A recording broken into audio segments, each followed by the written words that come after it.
ఇక డీటెయిల్స్ లోకి వెళ్తే మన ముఖ్యమంత్రి వైఎస్ జగన్మోహన్ రెడ్డి దేశం గర్వించదగ్గ ఇతర రాష్ట్రాలన్నీ అనుసరించదగిన ఒక గొప్ప వాలంటీర్ వ్యవస్థను ప్రవేశపెట్టి ఆదర్శ ముఖ్యమంత్రిగా చరిత్రకెక్కారని, అటువంటి గొప్ప వ్యవస్థలో పాలుపంచుకుంటున్న వాలంటీర్లందరికీ ప్రజల తరపున వందనాలు తెలుపుతున్నానని Kakinada MP YCP Pithapuram incharge Vanga Geetha Viswanath అన్నారు. కాకినాడ జిల్లా గొల్లప్రోల్లోని మండల ప్రజాపరిషత్ కార్యాలయం ఆవరణలో రాష్ట్ర ప్రభుత్వం ఉత్తమ సేవలు కనబరుస్తున్న వాలంటీర్లకు పురస్కారాలు అందించే వాలంటీర్లకు వందనం కార్యక్రమానికి ఆమె ముఖ్య అతిథిగా హాజరయ్యారు. ముందుగా కార్యక్రమాన్ని ఉద్దేశించి పలువురు అధికారులు, ప్రజాప్రతినిధులు మాట్లాడగా వాలంటీర్లు కొంతమంది తమ అనుభవాలను తెలిపారు. అనంతరం సేవామిత్ర, సేవారత్న, సేవా వజ్ర పురస్కారాలకు ఎంపికైన గొల్లప్రోలు మండలానికి చెందిన వాలంటీర్లను ఎంపీ వంగ గీతా విశ్వనాథ్ చేతుల మీదుగా శాలువాలతో సత్కరించి ప్రశంసాపత్రాలు, పథకాలు అందించారు.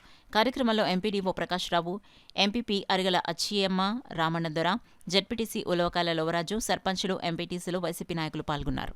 రాజకీయాల నుంచి దూరంగా పెట్టి సంక్షేమ పథకాలన్నీ నేరుగా ఏ పార్టీ అయినా కూడా ఇచ్చే ఒకే ఒక్క రాష్ట్రం భారతదేశంలో ఆంధ్రప్రదేశ్ రాష్ట్రం ఒకే ఒక్క ముఖ్యమంత్రి ఈ నిర్ణయం తీసుకున్నది జగన్మోహన్ రెడ్డి గారు.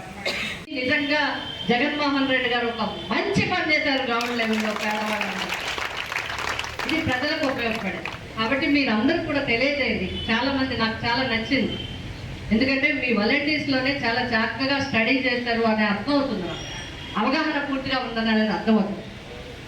మీరందరూ చెప్పాలి, వాళ్ళనే బేరింగ్ చేసుకోమనండి. జగన్మోహన్ రెడ్డి గారు ఒకటే చెప్తున్నారు, మీరందరూ సిద్ధమా సిద్ధమా సిద్ధమా అంటారు. ఫస్ట్ నేను అడిగేది ప్రజలతో ఉండడానికి, ప్రజా ఆఖరి వరకు కూడా ప్రజలతో పని చేయడానికి సిద్ధమా అని అడుగుతారు. ప్రజలతోనే మనం ఉండాలి, ప్రజల పని ఎప్పటికప్పుడు చేయాలి. దీనికి మనం అందరూ సిద్ధం అవ్వాలి. వాలంటీర్స్గా మీరు, ప్రజానాయకులుగా మేము.